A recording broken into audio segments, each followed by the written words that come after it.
இந்த ஸ்பெஷலான விரிவான விவாதத்துக்கு உங்களை வரவேற்கிறேன். இப்போ உங்களுக்காகவே பிரத்யேகமா நாங்க கொண்டு வந்திருக்கிற ஒரு தகவல் களஞ்சியம் இது. ஆமா, இன்னைக்கு நாம பேச போற விஷயம் தமிழக அரசியல் வரலாற்றுல ரொம்பவே சுவாரஸ்யமான ஒண்ணு. பலரும் ஆழமா சிந்திக்காத ஒரு பகுதி இது. கண்டிப்பா. ஒரு நிமிஷம் நீங்க யோசிச்சு பாருங்க. ஒரு விளையாட்டு வீரர் இருக்காரு. அவர் விளையாடின எல்லா போட்டிகள்லயும் ஜெயிச்சிருக்காரு. ஆனா ஒரு முக்கியமான ஃபைனல் மேட்ச்ல மட்டும் அவர் களத்திலே இறங்கலனா எவ்வளவு ஆச்சரியமா இருக்கும். ரொம்பவே ஆச்சரியமா இருக்கும். ஏதோ பெரிய காரணம் இருக்குன்னு தோணும் இல்லையா? எக்ஸாக்ட்லி. அப்படிதான் இந்த நிகழ்வும். 1957ல குளித்தலையில தொடங்கி 2016ல திருவாரூர் வரைக்கும் தான் நின்ற 13 சட்டமன்ற தேர்தல்கள்லயும் தோல்வியையே சந்திக்காத முன்னாள் முதல்வர் கலைஞர் மு. கருணாநிதி அவர்கள் 1984 சட்டமன்ற தேர்தல்ல மட்டும் ஏன் போட்டியிடல? இதுதான் இன்னைக்கு நம்ம அலசலோட முக்கிய நோக்கம். இதுல ரொம்ப ஆச்சரியமான விஷயம் என்னன்னா, அரை நூற்றாண்டு காலத்துக்கும் மேலாக தமிழக சட்டமன்றத்தோட தவிர்க்க முடியாத முகமா இருந்த ஒருத்தர் அவர். அப்படிப்பட்ட ஒருத்தர் ஏன் ஒரு முறை மட்டும் தன்னை வேட்பாளரா முன்னிறுத்தல அப்படிங்கிற பின்னணியில ரொம்ப ஆழமான அரசியல் இருக்கு. அதான், ஒரு தோல்வியே அறியாத அரசியல் சக்கரவர்த்தி திடீர்னு ஏன் பின்வாங்கணும்? சரி, இத கொஞ்சம் விரிவா பாப்போம். 1983ஆம் ஆண்டு நடந்த சம்பவங்களுக்கு நாம கொஞ்சம் போகணும்னு நினைக்கிறேன். ஆமா, அந்த 1983ஆம் ஆண்டு தான் இந்த மொத்த கதைக்கு ஒரு தொடக்க புள்ளி. இலங்கையில, குறிப்பா வடகிழக்கு பகுதியில தமிழர்களுக்கு எதிராக ஒரு பெரிய கலவரம் நடக்குது. அந்த கருப்பு ஜூலை கலவரம். நூற்றுக்கணக்கான தமிழர்கள் கொடூரமாக கொல்லப்பட்டாங்க இல்லையா? உண்மைதான். அந்த நேரத்துல தமிழகத்துல இதோட அதிர்வலைகள் ரொம்ப பெருசா இருந்தது. ஆனா அப்போ இருந்த மத்திய மாநில அரசுகள் இதுல ரொம்ப மெத்தனமான ஒரு போக்க கடைபிடிக்குதுன்னு ஒரு பெரிய குற்றச்சாட்டு எழுந்தது.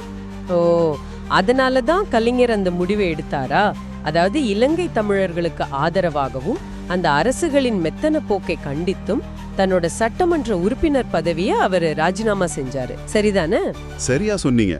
அவர் மட்டும் இல்ல, அவரோட சேர்ந்து திமுகவோட மூத்த தலைவர்கள்ல ஒருவரான மறைந்த பேராசிரியர் கா. அன்பழகன் அவர்களும் தம் பதவியை ராஜினாமா செய்றாரு. இது ரொம்ப பெரிய விஷயமாச்சே. ஒரு எதிர்க்கட்சி தலைவர் பதவியை தூக்கி எறியறது சாதாரண விஷயம் இல்லையே. கண்டிப்பா இல்ல. இத நம்ம ஒரு பரந்த பார்வையில கவனிச்சோம்னா இதோட ஆழம் புரியும். ஒரு தார்மீக காரணத்துக்காக, ஒரு இனத்தின் உரிமைக்காக பதவியை ராஜினாமா செஞ்ச கையோட அடுத்த வருஷமே, அதாவது 1984ல மறுபடியும் தேர்தல்ல போட்டியிடுறது அறத்தின்படி சரியா இருக்காதுன்னு அவர் நினைச்சிருக்காரு. அதாவது பதவிக்காக நான் இதை பண்ணல அப்படின்னு நிரூபிக்கிற ஒரு கொள்கை ரீதியான முடிவுன்னு சொல்றீங்க? ஆமா, ஒரு தலைவரோட உறுதியான தார்மீக நிலைப்பாடு அது. நான் ராஜினாமா செஞ்ச அதே பதவிக்கு உடனே போட்டி கேட்கறது அந்த போராட்டத்தோட புனிதத்தை குறைச்சிடுன்னு அவர் கருதினாரு. ஆனா இங்கதான் விஷயம் ரொம்ப சுவாரஸ்யமா மாறுது. நீங்களே யோசிச்சு பாருங்க. வெறும் இந்த ஒரு தார்மீக காரணத்துக்காக மட்டும்தான் அவர் போட்டியிடலையா, இல்ல கலை யதார்த்தம் வேற மாதிரி இருந்ததா? நீங்க கேக்குறது ரொம்ப முக்கியமான பாயிண்ட்.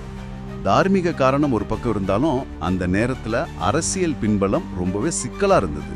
அதான் அந்த இரட்டை அனுதாப அலைகள். 1980ல திமுகவோட கூட்டணி அமைச்சிருந்த இந்திரா காங்கிரஸ் 1984ல அப்படியே மாறி அதிமுகவோட கூட்டணி அமைச்சாங்க. ஆமா, கூட்டணிகள் மாறுறது சகஜம்தான். ஆனா அந்த குறிப்பிட்ட காலகட்டத்துல நடந்த 2 பெரிய சம்பவங்கள் ஒட்டுமொத்த அரசியலே புரட்டி போட்டுடுச்சு. ஒரு பக்கம் எம்ஜிஆர் அவர்கள் சிறுநீரக கோளாறு காரணமா அமெரிக்காவில சிகிச்சை பெற்றுட்டு இருந்தாரு. இன்னொரு பக்கம் பிரதமர் இந்திரா காந்தி அவர்கள் கொடூரமான முறையில படுகொலை செய்யப்படுறாங்க. எக்ஸாக்ட்லி. இது வெறும் சாதாரண தேர்தல் களம் கிடையாது.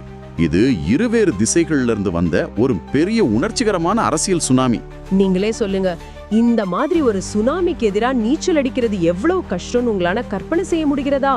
2 மாபெரும் தலைவர்கள், ஒருத்தர் உயிருக்கு போராடுறாரு, இன்னொருத்தர் கொல்லப்படுறாரு.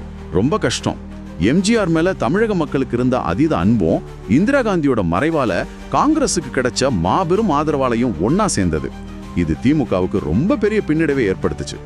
எனக்கு இது எப்படின்னு தோணுதுன்னா, ஒரு கோர்ட்ல நீங்க வக்கீலா நின்னு வாதாடுறீங்க, உங்ககிட்ட எல்லா ஆதாரமும் இருக்கு. ஆனா எதிர்த்தரப்புல இருக்கிறவரு பெரிய கட்டு போட்டுக்கிட்டு ஒரு சோக கதையோட வந்தா ஜட்ஜ் உங்க ஆதாரத்தை பாப்பாரா? கண்டிப்பா பார்க்க மாட்டாரு. அவரோட முழு கவனமும் அனுதாபமும் அந்த அடிபட்டார் மேலதான் இருக்கும். அதே நிலைமை தான் 1984 தேர்தலையும். மக்கள் எந்த ஒரு லாஜிக்கான வாதத்தையும் கேட்கிற மனநிலையில இல்ல. ஆமா, திமுக எப்பவுமே மேடை பேச்சு, புள்ளி விவரங்கள்னு ரொம்ப தர்க்க ரீதியா அரசியல் பண்ணும். ஆனா ஒரு நோய்வாய்ப்பட்ட தலைவரை விமர்சிச்சா மக்கள் அவங்கள வில்லன் மாதிரி தானே பாப்பாங்க. மிகச்சரியான உதாரணம். அமெரிக்கால இருந்து எம்ஜிஆர் கையாசிக்கிற வீடியோக்கள் கிராமமா திரையிடப்படுது. மக்கள் அழுதுகிட்டு இருக்காங்க. இந்த எமோஷனல் அலைய தர்க்கத்தால அடிக்க முடியாது.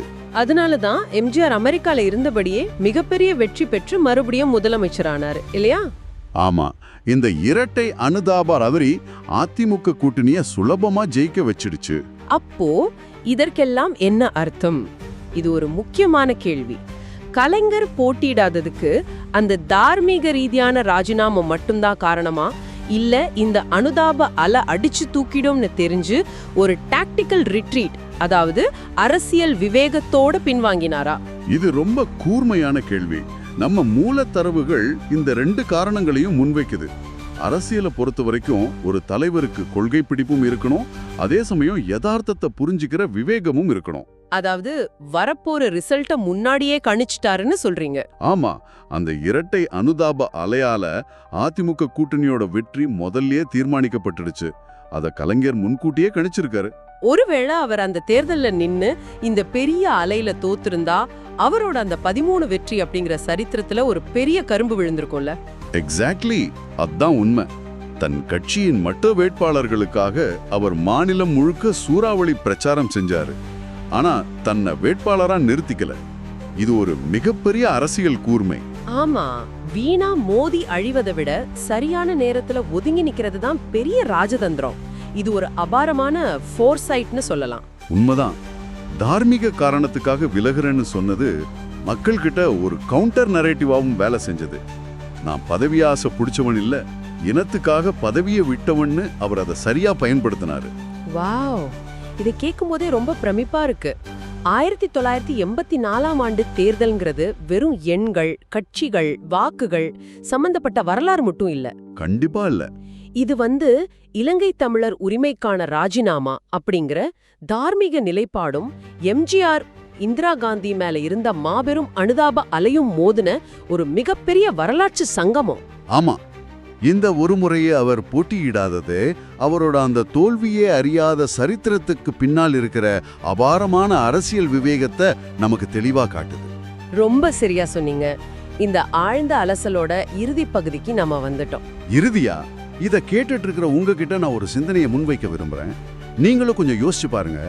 ஒரு மாபெரும் அனுதாபாலை ஒரு மாநிலத்தோட ஒட்டுமொத்த தேர்தல் முடிவுகளையும் தீர்மானிக்கும் போது அங்கே தார்மீக காரணங்களுக்காக தரப்படும் ராஜினாமாக்களோ இல்ல கொள்கை ரீதியான நிலைப்பாடுகளோ மக்கள் கிட்ட எந்த அளவுக்கு சென்றடையும்?